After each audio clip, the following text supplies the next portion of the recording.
Berbahagia karena beriman.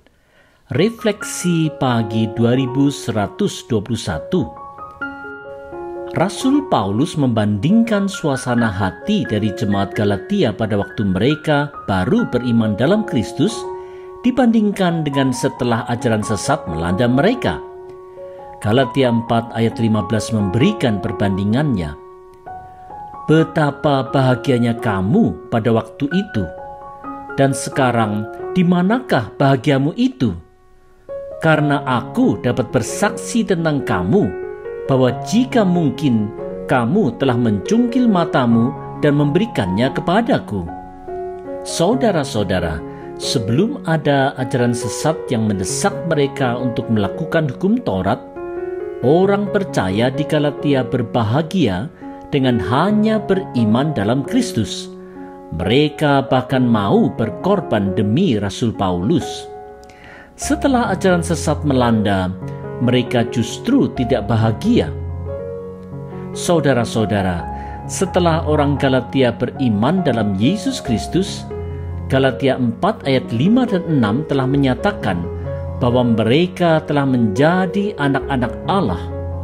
Roh Kudus pun telah diutus untuk tinggal di hati orang percaya, sehingga mereka dapat memanggil Allah sebagai Bapa. Inilah anugerah besar yang membawa kebahagiaan sejati. Hanya saja, ajaran sesat yang mendesak mereka untuk melakukan hukum Taurat untuk mendapatkan pembenaran Allah telah merampas kebahagiaan tersebut. Oleh karena itu, marilah kita waspada terhadap segala ajaran dan pandangan hidup yang ada. Janganlah sampai kita tergoyahkan dari iman kita dalam Kristus. Tetaplah beriman hanya pada Kristus saja.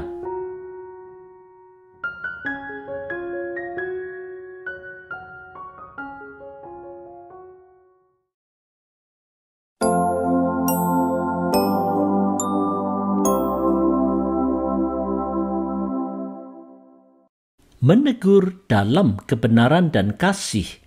Refleksi pagi 2122. Surat Rasul Paulus kepada jemaat-jemaat di wilayah Galatia dituliskan untuk menentang pengajar sesat yang mendesak orang percaya untuk juga melakukan aturan Taurat untuk mendapat pembenaran Allah.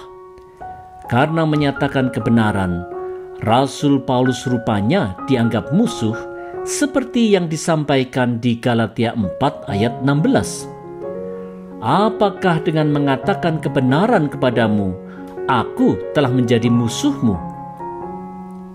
Saudara-saudara, kebenaran yang disampaikan Rasul Paulus adalah kebenaran Injil seperti yang dinyatakan di Efesus 1 ayat 13. Karena kamu telah mendengar firman kebenaran, yaitu Injil keselamatanmu. Dimusuhi karena mengatakan kebenaran Injil adalah hal yang bisa terjadi dalam sebuah jemaat Tuhan. Saudara-saudara, di Matius 18 ayat 15 sampai 17, Yesus mengajar murid-muridnya cara untuk menegur seseorang yang berbuat dosa di dalam kebenaran dan kasih. Hanya saja, bila orang itu tetap tidak mau mendengar teguran, maka ia harus dipandang sebagai seorang yang tidak mengenal Allah atau seorang pemungut cukai. Saling menegur di dalam kebenaran dan kasih di antara orang-orang percaya adalah hal yang harus dilakukan di dalam jemaat Tuhan. Kalaupun orang yang ditegur itu kemudian memusuhinya, kebenaran Injil tetaplah harus menjadi pedoman bagi semua orang percaya demi pertumbuhan jemaat yang sehat dan dikenan Allah. Oleh sebab itu, marilah kita terus belajar saling menegur di dalam kebenaran dan kasih.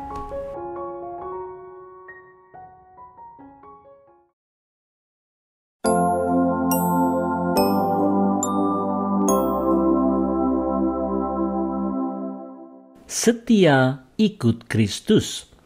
Refleksi pagi 2123. Apa yang dilakukan oleh para pengajar sesat di jemaat Galatia? Mari lihat Galatia 4 ayat 17. Mereka dengan giat berusaha untuk menarik kamu, tetapi tidak dengan tulus hati, karena mereka mau mengucilkan kamu, supaya kamu dengan giat mengikuti mereka. Saudara-saudara, beberapa orang percaya dari latar belakang Yahudi telah mengajarkan dan mendesak orang percaya dari latar belakang bukan Yahudi untuk tidak hanya beriman pada Kristus, tetapi juga melakukan hukum Taurat untuk mendapatkan pembenaran Allah. Di dalam ketidaktulusan, mereka berupaya untuk mengucilkan dan membujuk orang percaya untuk menjadi followers atau pengikut mereka dan bukannya pengikut Yesus Kristus yang setia. Saudara-saudara, mendapatkan pengikut atau followers adalah hal yang penting tidak hanya di zaman dulu, tetapi juga di zaman sekarang. Seperti yang terjadi di jemaat Galatia, ada pengajar firman yang berupaya mencari pengikut atau followers untuk menjadikan orang percaya pengikut mereka dan bukan pengikut Kristus dengan memakai berbagai cara, termasuk cara yang tidak semestinya. Kita haruslah mewaspadainya. Oleh sebab itu, wahai pengajar firman, dengarlah nasihat 1 Timotius 4 ayat 16. Awasilah dirimu sendiri dan awasilah ajaranmu. Bertekunlah dalam semuanya itu, karena dengan berbuat demikian, engkau akan menyelamatkan dirimu dan semua orang yang mendengar engkau. Setialah ikut Kristus.